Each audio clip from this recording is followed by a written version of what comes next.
Hello दोस्तों, मैं हूँ सीए दिव्या बंसल और आज हम अपने इस वेबिनार में डिस्कस करेंगे बहुत इंपॉर्टेंट टॉपिक जो कि है DIN यानी डॉक्यूमेंट आइडेंटिफिकेशन नंबर।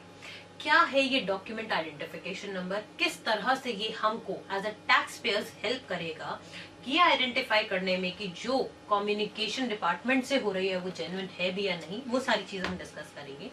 बट इससे पहले अगर अभी तक आपने मेरे चैनल यानी टैक्स विदाउट टेयर्स को सब्सक्राइब नहीं किया है तो प्लीज आप इसको सब्सक्राइब कीजिए, साथ ही बने बेल आइकन पे क्लिक कीजिए ताकि आपको रेगुलर जीएसटी अपलोड्स के बारे में पता चल सके। इसके साथ साथ आप मुझे लिंक्डइन, ट्विटर और फेसबुक पर भी फॉलो कर सकते हैं। दोस्तों अब आते हैं हम आज के टॉपिक पे DIN के ऊपर। इससे पहले भी दोस्तों मैं एक वीडियो बना चुकी हूँ जिसमें मैंने आपको बताया था कि DIN क्या होता है, कितने डिजिट्स का होता है, कैसे चेक हो सकता है, बट उसको ब्रीफली मैं रिपीट करूंगी और पुरानी वीडियो का लिंक मैं इसके कमेंट बॉक्स में आपको दे दूंगी। अब दोस्तों बात ये आती है कि अक्सर ऐसा होता है कि अगर हमने रिटर्न टाइमली फाइल नहीं करी है या फिर हमने कैंसिलेशन के लिए अप्लाई किया है, मैंने रिफंड के लिए अप्लाई किया या कोई भी इस तरह की कोई भी एक्टिविटी है, सामने से डिपार्टमेंट से कोई भी जवाब आता है, मे बी रिजेक्शन ऑर्डर आता है या किसी भी और तरह का कम्युनिकेशन आपके पास आ जाता है कि आपने रिटर्न फाइल नहीं करी है, प्लीज आप इसको फाइल कीजिए, या फिर हमें लग रहा है कि आपकी फर्म जेन्युइन नहीं है, हम इसको क्लोज कराना चाह रहे हैं, हमने आपका कैंसिलेशन का रिक्वेस्ट डाल दिया है, तो आप बताइए कि इसको क्यों ना कैंसिल किया जाए। इस तरह की काफी सारी कम्युनिकेशन जो है वो डिपार्टमेंट की साइड से हो रही है आज के टाइम पे असेसी यानी टैक्स पेयर के साथ। प्रॉब्लम ये आती है कि क्या ये कम्युनिकेशन जेन्युइन है, क्योंकि इनिशियली जो मेल्स आ रही थी वो जीमेल आईडी से भी आ रही थी। काफी सारे लोगों में ये डाउट था कि क्या जीमेल आईडी से आई कम्युनिकेशन वैलिड भी है, क्या ये एक्चुअल में ऑफिसर ने भेजा है या फिर ये फ्रॉड है। तो उसी चीज को डिटेक्ट करने के लिए, उसी चीज को ईज आउट करने के लिए गवर्नमेंट ने कॉन्सेप्ट दिया था DIN का यानी डॉक्यूमेंट आइडेंटिफिकेशन नंबर का। कितने डिजिट्स का ये होता है, किस तरह से हम इसको आइडेंटिफाई कर सकते हैं, ये सारा मैंने अपने प्रीवियस वीडियो में बताया था, वो आप वहां से रेफर कीजिए।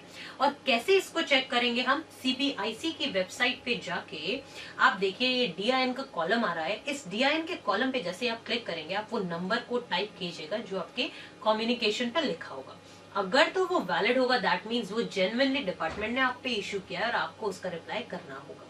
बट अगर वो जेन्युइन नहीं आ रहा है, वो वेबसाइट पे नहीं आ रहा है तो एंड वो एक्सेप्शंस में भी फॉल नहीं कर रहा है जो मैंने पुरानी वीडियो में बताया है, तब आपके ऊपर इस तरह का कोई भी नोटिस नहीं माना जाएगा। दैट मीन्स माना जाएगा कि आप पे कोई भी डिपार्टमेंट की कोई इंक्वायरी नहीं है, कोई भी नोटिस आप पे इश्यू नहीं हुआ है और आप टोटली फ्री है।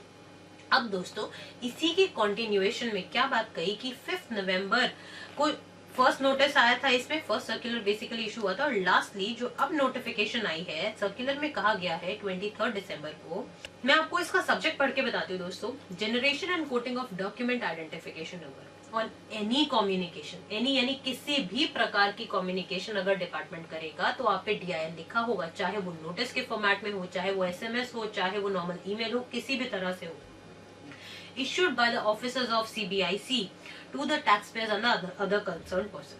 इसी के अंदर सेकंड पैराग्राफ दोस्तों मैं पढ़ रही हूँ, आप उसमें देखिए 4th लाइन में लिखा हुआ है कि ये किस लिए बताई गई है। It is to easily verify their genuineness by confirming the DIN online at cbic.gov.in। अब ये जो नंबर आपकी हर कम्युनिकेशन पे लिखा होगा ना, वो इसीलिए दिया गया ताकि आप जेन्युइननेस देख सके, ये ना हो कि कहीं से फ्रॉड आपको इस तरह के मैसेज आ रहे हैं अननेसेसरी परेशान करने के लिए।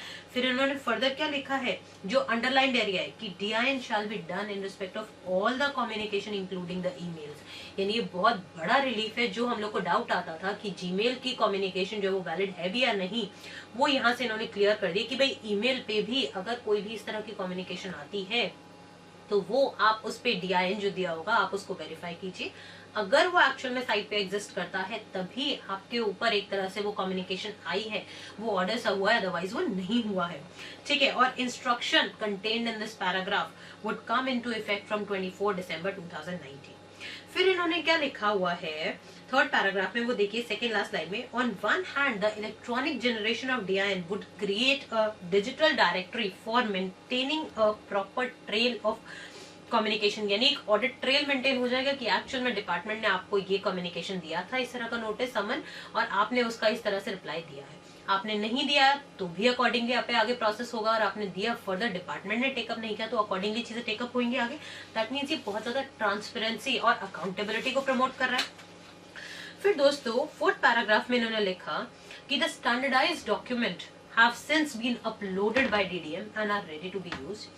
When downloaded and printed, the standardized document would bear a pre-populated DIN thereon. यानी ऑलरेडी एक pre-populated DIN नंबर होगा जिसको आप चेक कर सकते हो। ये सारे फॉर्मेट्स कब से एक्चुअल में इम्प्लीमेंट हो जाएंगे? 1 जनवरी 2020 से हो जाएंगे। दैट मीन्स अब दोस्तों कभी ऐसा नहीं होगा कि आपको अननेसेसरी हैरेस करने के लिए कोई भी नोटिस या समन्स इशू है। आप सिंपल DIN चेक कीजिए और आप देख सकते हैं कि ये जेन्युइन है या नहीं है। जेन्युइन है तो आगे प्रोसीड कीजिए, अदरवाइज आप मत कीजिए। आप पूरी तरह से फ्री रहेंगे। और उन्होंने क्लियरली ये बात लिखी है 5th पैराग्राफ में कि अगर DIN नहीं होगा और वो एक्सेप्शंस में भी कवर नहीं हो रहा, then that particular communication shall be treated as invalid and deemed to have never been issued. यानी आप पे किसी भी तरह का कोई भी समन या नोटिस नहीं माना जाएगा अगर DIN नहीं होगा।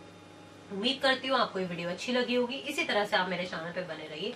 धन्यवाद।